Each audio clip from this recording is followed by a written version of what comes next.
E aí, pessoal, tudo bem? Vamos dar continuidade à nossa disciplina de OSM. A gente estava falando sobre a estrutura organizacional. Nós falamos qual que é a finalidade, né? Que é organizar o funcionamento da empresa a partir das suas responsabilidades, autoridades, comunicação e decisão. Já esclarecemos que a estrutura pode ser definida como formal e informal. Formal é aquela que é previamente estabelecida pela empresa, determinada pela empresa, e informal que decorre das relações interpessoais. A partir da estrutura formal, nós temos uma representação gráfica da estrutura que é conhecida como organograma, é o que representa o funcionamento da estrutura formal. É o organograma, a representação gráfica do funcionamento, correto?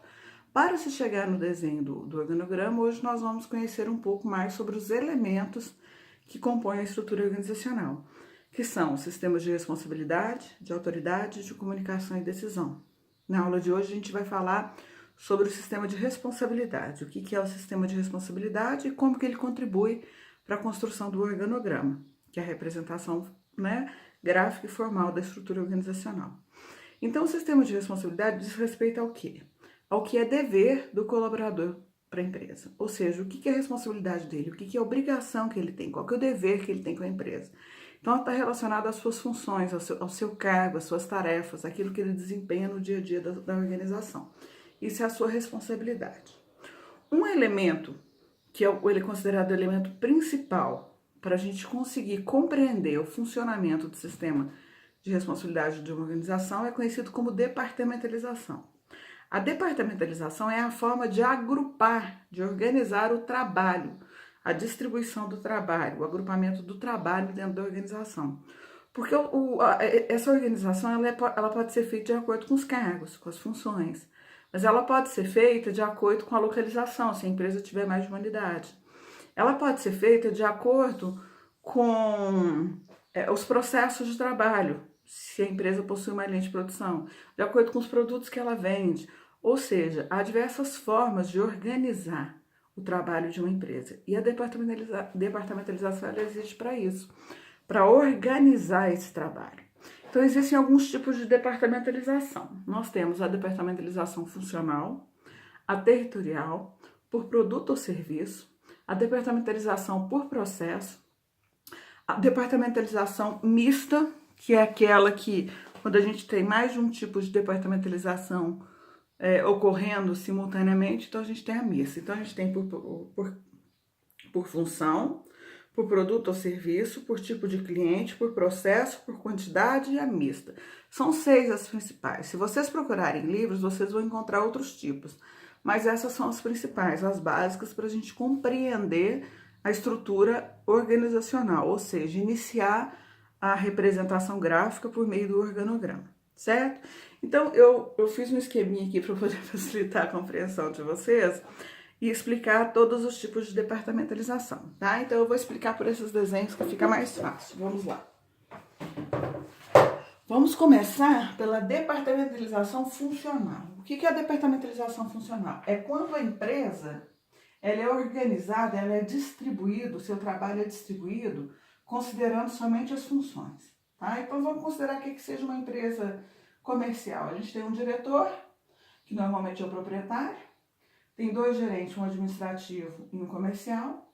Subordinado ao gerente administrativo, a gente tem a secretária, um auxiliar administrativo e o pessoal de serviços gerais. E subordinado ao gerente comercial, nós temos os vendedores. Ou seja, aqui a gente distribuiu o trabalho, cada nível, né? A empresa ela é distribuída verticalmente e nessa linha vertical, cada divisão a gente chama de nível hierárquico, então essa empresa possui 1, 2, 3 níveis hierárquicos. Porque aqui eu representei numa linha para baixo, mas eu poderia colocar uma linha horizontal e todos os cargos abaixo ficariam no mesmo nível dos vendedores. Então é um organograma extremamente funcional, com uma departamentalização funcional que possui 3 níveis hierárquicos. Esse é o primeiro tipo de departamentalização, quando a empresa ela se organiza única e exclusivamente por meio da distribuição dos seus cargos. É muito aplicado em empresas pequenas, né, que a gente não tem outras maneiras de dividir o trabalho. Mas suponhamos que essa empresa cresceu e que foram contratados mais 2 vendedores, então a empresa ficou com 3 vendedores. certo? E nos serviços gerais eu tinha só uma faxineira, eu precisei contratar mais uma, eu fiquei com 2 faxineiras. Quando eu tenho mais de uma pessoa ocupando o mesmo cargo, seja como vendedores, seja como serviços gerais, eu passo a ter um segundo tipo de departamentalização, que é conhecida como departamentalização por quantidade. Então, eu tenho departamentalização funcional na distribuição dos cargos, e aí já tem o segundo tipo de departamentalização, que é a departamentalização por quantidade, quando eu tenho mais de uma pessoa ocupando o mesmo cargo. Então, aqui eu já tenho a departamentalização funcional e já tenho a departamentalização por quantidade, tá? Mas essa empresa está indo muito bem no mercado e ela cresceu. Ela abriu mais uma unidade. Essa unidade que a gente estava falando era de Campo Belo. Então ela abriu uma outra unidade em Cristais, certo? E criou-se um cargo de presidente, que é o proprietário, que ele se responsabiliza, supervisiona o trabalho dos 2 diretores, ok? Vou arrumar aqui para vocês visualizarem. Então, quando essa empresa cresceu e abriu mais uma unidade, eu passei a ter mais um tipo de departamentalização, que é a departamentalização territorial. Então, eu tenho 2 unidades diferentes, em 2 territórios diferentes. Quando isso acontece, eu tenho um terceiro tipo de departamentalização, que é conhecido como territorial. Então, voltando, esse organograma tem departamentalizações funcionais, que é distribuído entre os cargos, tem por quantidade, quando eu tenho mais de uma pessoa, no caso dos vendedores e serviços gerais ocupando o mesmo cargo, e ele passou a ter territorial quando abriu uma segunda unidade e funciona em locais de trabalho diferentes, certo? Até aí, tranquilo? E aí, quando eu tenho mais de um tipo de departamentalização no mesmo organograma, e aqui no caso eu tenho 3, eu tenho funcional, territorial e por quantidade, consequentemente eu passo a ter a departamentalização mista. Então aqui nós já vimos 4 tipos de departamentalização em um mesmo organograma, ok? Mas ainda faltam alguns. Vamos para o segundo organograma aqui, para a representação. Vamos supor que isso daqui seja uma indústria, tá? Um laticínio que produza queijo. Então, a princípio, vamos posicionar aqui novamente para vocês acompanharem comigo. A princípio, a gente tem um presidente, né, que é o supervisor do diretor administrativo financeiro de produção. O diretor administrativo financeiro possui 2 secretárias. Então, além da departamentalização funcional, que a gente já tinha percebido, a gente tem uma departamentalização por quantidade, que são 2 funcionários, tem um auxiliar administrativo e um auxiliar financeiro. O diretor de produção, e eu vou focar nele agora, ele tem 2 gerentes. O gerente responsável pela fabricação da ricota e o gerente responsável pela fabricação do queijo Minas. Notem que são 2 tipos de produtos diferentes. Então aqui, quando eu divido a minha empresa com um funcionamento específico para um tipo de produto e um funcionamento específico para outro tipo de produto, eu estou organizando o trabalho de acordo com os produtos que eu ofereço, eu tenho um novo tipo de departamentalização, que é por produto ou serviço, certo? Então, surge uma nova departamentalização. Bom, aí, pegando o destrinchamento do setor da ricota, do queijo de ricota, a gente tem as etapas do processo de fabricação. Eu não conheço laticínio não, viu? Eu coloquei por altas etapas, pode ser que alguma coisa esteja fora ou que não exista, mas é só um exemplo, ok? Então aqui a gente tem as pessoas que trabalham no recebimento da matéria-prima, as pessoas que trabalham na análise laboratorial, na coagulação, na salmoura e na degustação. Notem que essa distribuição de trabalho, ela nos dá a noção de processo produtivo. E isso é um outro tipo de departamentalização, conhecida como departamentalização por processo. Correto? Tem uma outra forma de departamentalizar. Então, se a gente fosse analisar esse organograma, quais as departamentalizações nós teríamos? Funcional, que é distribuído entre os cargos, por quantidade, por produto ou serviço e por processo. Como nós temos mais de um tipo de departamentalização ocorrendo simultaneamente, nós também temos a departamentalização mista. Ok? Bom, você vai me perguntar, Ana, e o processo de produção do queijo, do que é responsável o gerente de queijo Minas, não tem nada? Esse é só um exemplo. Obviamente que se a gente estivesse fazendo de fato o organograma da empresa, a gente teria que colocar o processo de produção do queijo Minas. Esse processo de produção tem que funcionar exatamente igual a esse? Não. Cada produto tem sua forma de produzir, vão ter suas etapas e as pessoas relacionadas, ok? Então, pode haver flexibilidade, né? Porque nós temos dois produtos, que os dois produtos têm que ter os mesmos procedimentos do processo de produção. O organograma ele tem essa flexibilidade.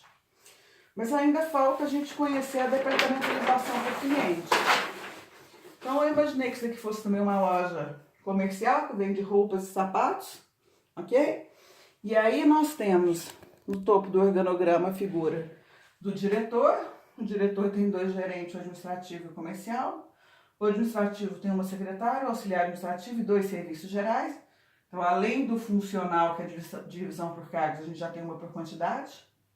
A gente dividiu, agora na parte comercial, vamos nos ater a isso. A gente tem um supervisor direcionado para roupas e para sapatos. Percebam que são 2 produtos diferentes. Então, aqui a gente já tem um outro tipo de departamentalização que a gente viu no anterior, que é, de novo, por produto. E, por fim, essa empresa, ela organiza para vender esses produtos, por exemplo, no setor de roupas, tem as pessoas que se responsabilizam por roupa de adulto e tem as que se responsabilizam por roupa infantil. Ou seja, são direcionados para clientes diferentes. Então, surge uma nova e a última departamentalização por clientes. Assim como o supervisor de sapato. Ele é dividido para a venda de sapatos masculinos e femininos. Então, tem as pessoas que são responsáveis por vender sapato masculino e as pessoas que são responsáveis por vender sapato feminino. Aqui também nós temos outra departamentalização por cliente. Então, esse organograma tem funcional, tem por quantidade, tem por produto, tem por cliente. E como tem mais de um simultaneamente, tem isso. Tem 5 tipos de departamentalização no mesmo organograma. Ok? Esses são os tipos de departamentalização que nós temos para poder iniciar a representação gráfica, o desenho do organograma, tá? A gente não tem que imaginar a empresa e desenhar do jeito que a gente gostaria. A gente tem que conhecer a realidade da empresa e, a partir dessa realidade da empresa, sabendo quem faz o quê, quem é responsável pelo quê, quem são os supervisores, quem são os subordinados, quem presta conta a quem, quando tem dúvida, a quem se remete. É com base nessas informações que a gente consegue iniciar o desenho da estrutura organizacional por meio das departamentalizações. Então, a gente pode utilizar a departamentalização funcional, que é distribuída por cargos, essa não foge, todo organograma tem que ter. Por quantidade, que é quando em determinado cargo a gente tem mais de uma pessoa ocupando o mesmo cargo. Isso acontece muitas vezes também, a não sei que sejam micro, pequenas empresas mesmo, do contrário a gente tem. Tem as departamentalizações por produto ou serviço, se a empresa ela resolve dividir seu trabalho dessa maneira, por processo, que normalmente é aplicado em indústrias, por clientes, né? Se a divisão do trabalho é feita dessa maneira, o atendimento do cliente ele é separado, né? Algumas pessoas atendem determinados clientes, outras atendem outros, e consequentemente, quando a gente tem mais um tipo de departamentalização funcionando numa mesma empresa, no mesmo organograma, a gente tem a departamentalização mista, tá ok? Esse é o principal aspecto do sistema de responsabilidade. São as departamentalizações, conhecer esses conceitos, conhecer a aplicação para conseguir montar o organograma. A partir disso, né, da departamentalização e da construção do organograma, nós já temos acesso a algumas informações que nos vão dar suporte para iniciar a análise do segundo sistema, que é o segundo elemento da estrutura organizacional, que é o sistema de autoridade. Tá ok? Eu vou gravar um próximo vídeo falando sobre isso, sobre o sistema de autoridade. Certinho? Então é isso. Eu vou disponibilizar um exercício com um enunciado descrevendo quem é subordinado a quem e vocês vão tentar representar isso no organograma para mim para a próxima semana. Tá certinho? Vocês conseguindo fazer isso, eu já posto o vídeo de sistema de autoridade a gente dando andamento. Tá bom? Qualquer dúvida, gente, só me perguntar. Lá na plataforma Moodle, pelo WhatsApp, da maneira que vocês acharem mais adequado. Bons estudos e boa semana a todos.